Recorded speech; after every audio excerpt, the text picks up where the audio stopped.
Hello friends, केमती अच्छा आपण मैंने आशा करुच्ची भलरे थे।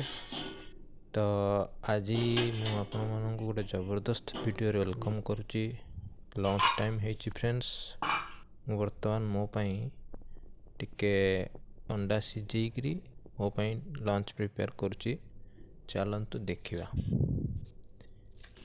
आज फ्रेंड्स शनिवार अच्छी तो घरे कहीं नॉनवेज खाइबे नहीं, तो मु चिंता कली मो अंडा दीटा सिझे देवी आ घरे जहाँ आइटम हो से लगे मोर हो।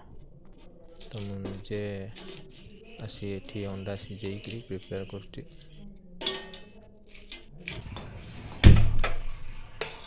अंडाटा को टिके सोरिष तेल रे फ्राए करदेवी। तापरे ऑलरेडी आलू आउ सोयाबीन तरकारी होती अच्छी से अंडा टी फ्राए अंडा को पकाई सिझे देवी। मोर प्रिपेयर हो अंडा करी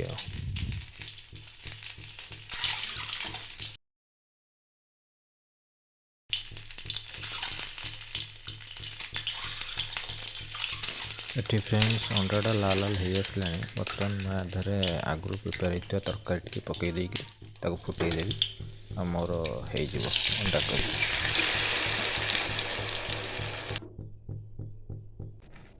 एटी मु बर्तमान बाढ़िया बो को कहली बाड़ी दवापाई सी मोपाई बाड़ी दूची। भात आउ सजना शाग काकुड़ी पियाज लुण लंका सब प्रिपेयर कर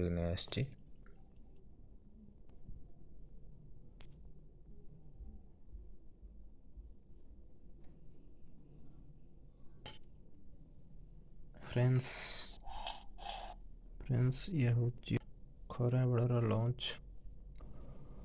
उषुना चाउल भात ये हूँ शाग भजा ग्रीन मटर पड़ी काकुड़ी लंका पियाज आ ये हूँ मो सांगे सांगे बनईकी आनली अंडा तरकारी आलू सोयाबीन तरकारी होता। अंडा भाजिकी सोयाबीन आलू तरकारी मिक्स कली गरम गरम पूरा बांफ बाहर। चलतु खाइबा।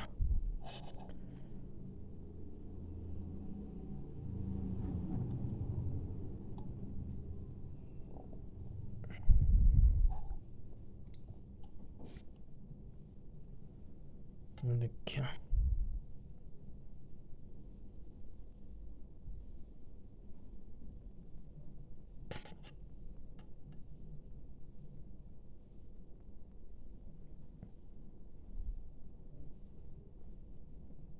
अंडा ताती फुटे दबा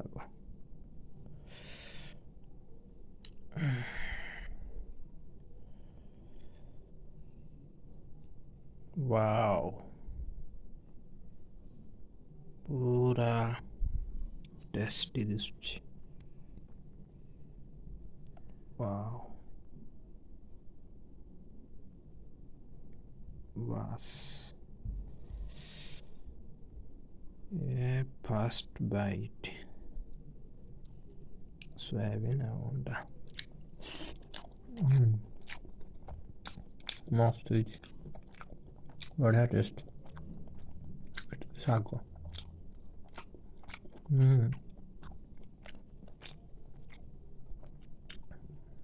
अंडाटा देखो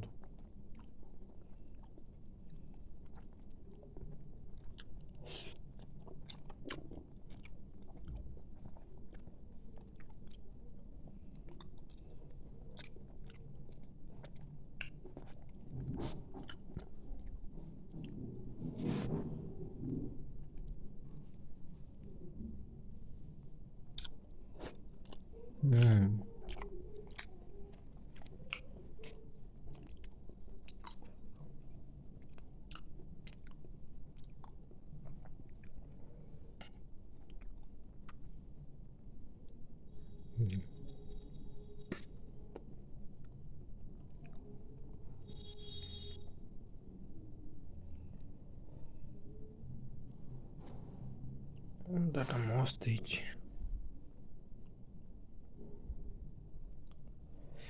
सब गरम गरम पूरा।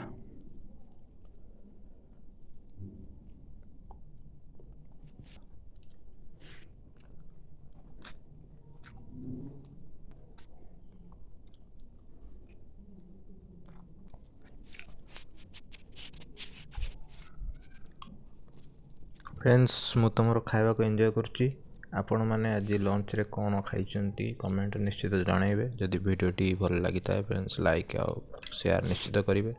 जदि मो चैनल नुआ होता तो मो चैनल टी निश्चित भाव में सब्सक्राइब करने। तो फ्रेंड्स आज ब्लॉग टी मुझे रखिदे। देखा पुणी थे गोटे नुआ ब्लॉग रे। काकुड़ी